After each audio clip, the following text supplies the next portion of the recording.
Hello, I'm Maddie Langford, and I'm going to be talking about my reading ladder lesson before dying. So, this reading ladder is for 12th graders, and the themes that I'm going to be talking about are humanity and identity. So, looking at the conversation through the lens of humanity and what it means to be human, students will begin to ask and answer the questions of why humanity is freely offered to some and not to others. Students will also be able to look at their own biases, even unknown ones, and explore the forms in which our society views humanity. This also pours a lot into a conversation about identity, so keeping that in mind, have a lot of space for students to express themselves through writing and have a voice heard within this reading ladder. So, the first thing that I have is this TED Talk entitled My Identity as a Superpower, Not an Obstacle. And so, by having students start with a person they're familiar with, I think that it'll help because America Ferrera shows her personal story with the industry she works in as an actress, and she talks a lot about how she's experienced a lot of discrimination and stereotyping within that. So I'm going to show you just a small clip of this so you have kind of an idea. Hopefully, it'll play pretty quick. Okay.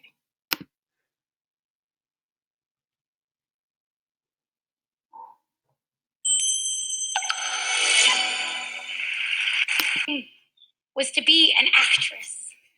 And it's true that I never saw anyone who looked like me in television or in films. And sure, my family and friends and teachers all constantly warned me that people like me didn't make it in Hollywood. But I was an American.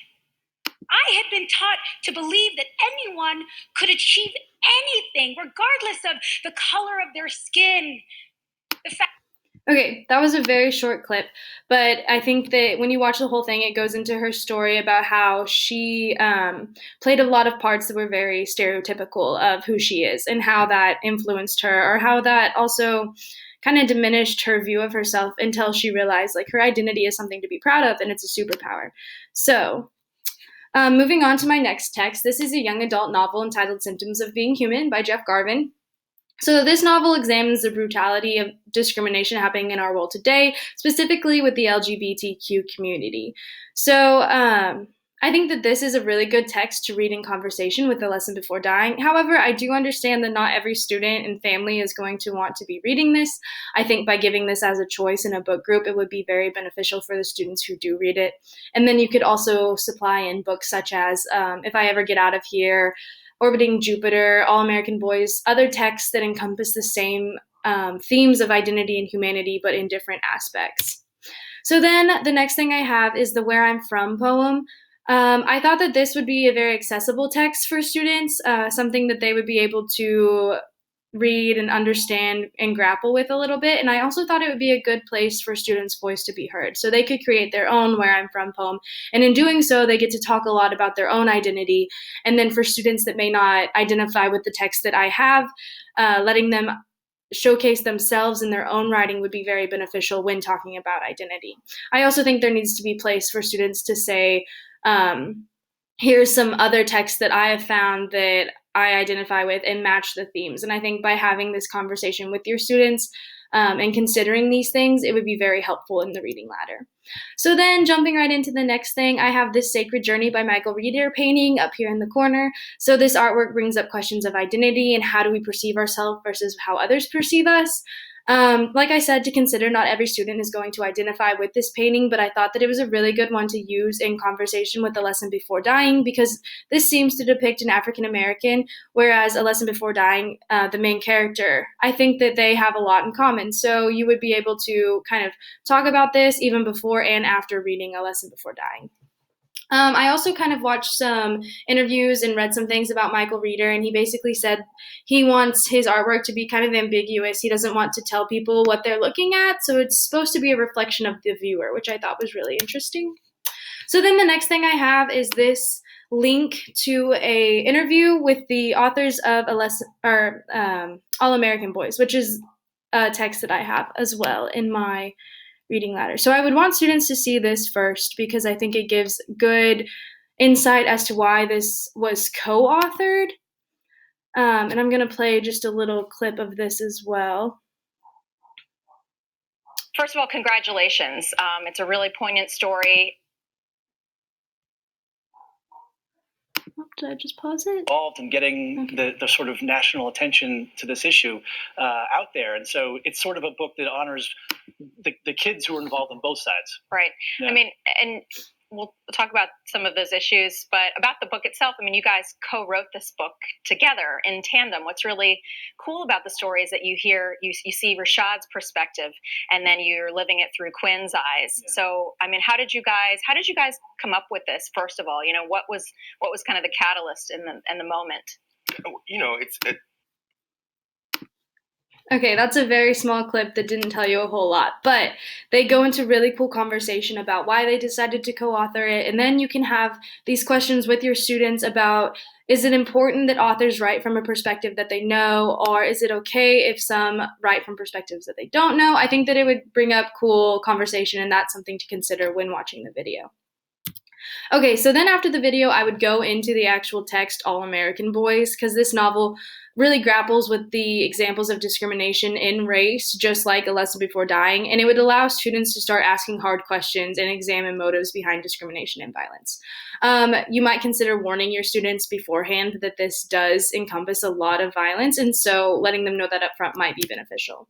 So then the next thing I have are these two songs by Kendrick Lamar. I think that these would help students engage with the important themes when looking at more contemporary text.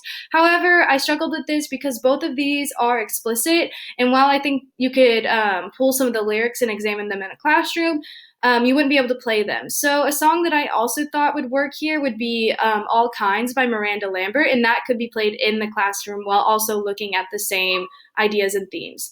The Kendrick Lamar songs just looked at it from an African American perspective, just like A Lesson Before Dying, so that's kind of why I pulled those in here. The next thing I have is this cool video, a conversation with Ernest J. Gaines. So this video basically goes into why Gaines wrote A Lesson Before Dying, and I would want students to see this before we read the text because it gives good background history of the time period, as well as Gaines as a person, so students would feel more informed before they read the canonical text. I'm going to show just a little clip. I read every day. I have to read something. My aunt was crippled. I was raised by a lady. It goes into a lot about his background. I read any writer who wrote about the South or any area where people worked in the fields. And I did find those books, especially among the 19th century Russian writers and many of the 19th century French writers. I read Chekhov because I was told that he was a great short story writer. Later, I would read War and Peace. I was a young man who had just come out of military later. I thought, look at all these books in here. It must not be hard to do. I should be able to write a book. I didn't know how hard it was at that time to write a book. I published my first short story at San Francisco. Okay, so I think this video is very important for students to watch before we read A Lesson Before Dying because it's important, I think, for students to actually hear the voice of the author and then kind of have a face to go along with the story. It might give some credibility there. Also, it's really interesting how he talks about his journey to becoming a writer, and then later on, I didn't show it, but he actually talks about how or why he wrote A Lesson Before Dying and why he thinks it's important for students to read. So I think that that would be really interesting for them to see and understand the importance behind what they're reading from the author himself. So then after we watch that video and the students have some background history of the author and of the time period, and you may want to consider supplying more for the students. That way they have a good grasp of discrimination of the time period and the segregation that was happening.